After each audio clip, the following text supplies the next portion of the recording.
This work is all about future companion technologies for blessing rituals. When you think of blessing rituals, you probably have something like this in mind. And when you think of companion technologies for blessing rituals, you maybe think of something like this. That's exactly what current blessing technologies do. They make existing rituals more easily accessible, and they take over pre-existing roles so that rituals can be performed as it has always been done. This focus on making accessible religious rituals was also reflected in many examples from HCI. For example, previous research has documented how online streams or videos were used to make worship services more accessible, or designed humanoid robots imitating existing rituals to make them more easily accessible. But some examples from HCI adopted more exploratory perspectives, searching for novel possibilities. In our work, we wanted to combine the more exploratory approaches with the topic of blessing companion technologies, speculating on the novel roles they may assume in blessing rituals.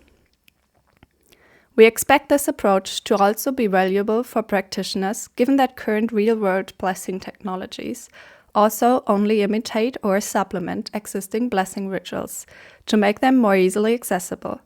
For example, there's an Alexa skill that you can ask for a blessing. In summary, we wanted to combine the previous work in new ways. We aimed at exploring novel opportunities for blessing ritual companion technologies. So we initiated a research through design process that began with understanding better the experiential perspective and co-speculating on the possibilities of blessing technologies together with believers. How does a blessing experience feel like? So we performed a design probe study on future blessing experiences with 6 participants. Participants observed themselves, they reflected on their blessing experiences, and speculated on potential future blessing technologies.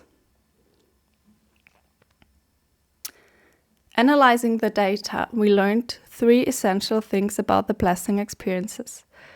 First, blessing experiences can be small positive moments in everyday life that remind of an omnipresent blessing and make it tangible. So blessing can refer to the good in everyday life. And second, blessing experiences can potentially happen anytime, anywhere, with almost any contact. They can be related to valuing a cup of coffee in the morning, but also to perceiving beautiful nature.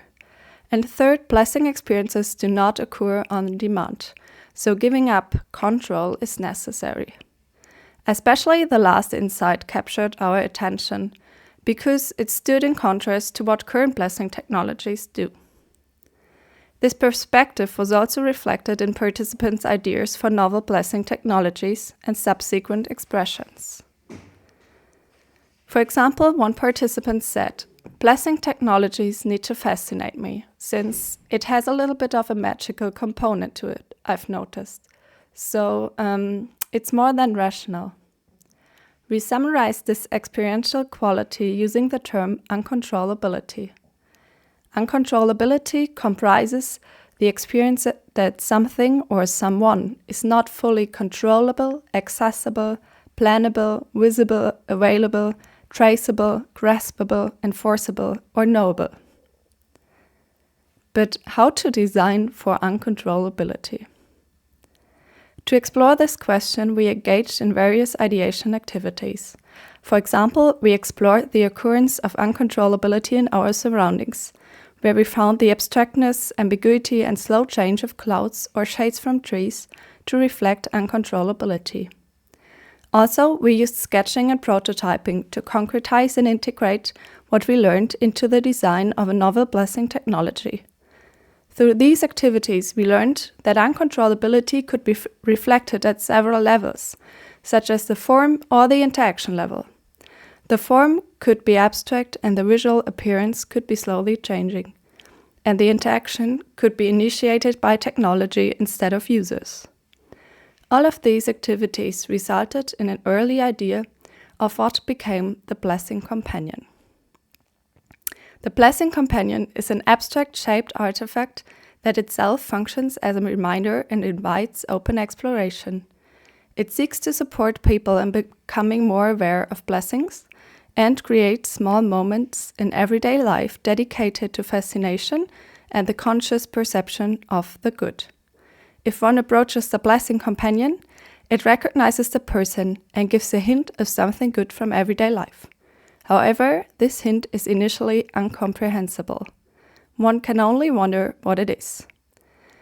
Approaching the blessing companion again after some time, the hint becomes more and more understandable until something good from everyday life finally becomes recognizable. To narrow down our various ideas, such as how to design incomprehensible hints or to explore the limits of uncontrollability, we invited 7 participants from a technology design background to come explore the blessing companion in a Wizard of Oz setting.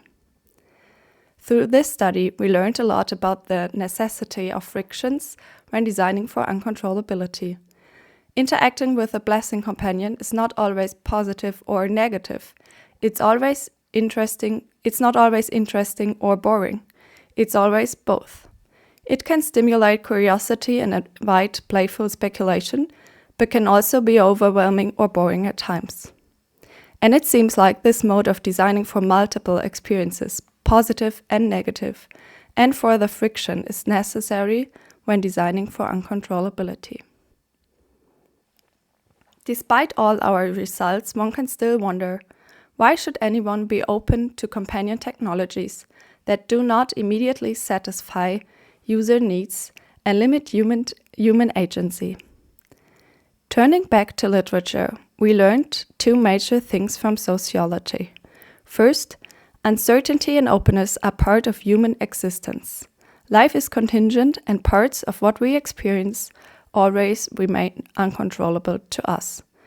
And second, following a sociology of the good life, human beings strive towards resonant experiences. However, such experiences are only possible when one cannot entirely know, plan, see, or control a counterpart's intention, reaction, or meaning, like with a human counterpart or with nature, art, or poems. Technology is often described as not allowing for valuable uncontrollability experiences. But we think the blessing companion is a first step towards exploring how technology can actually support such experiences.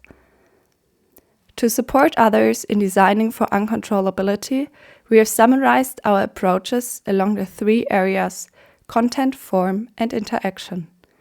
Please feel free to use, adapt, change, and expand this resource.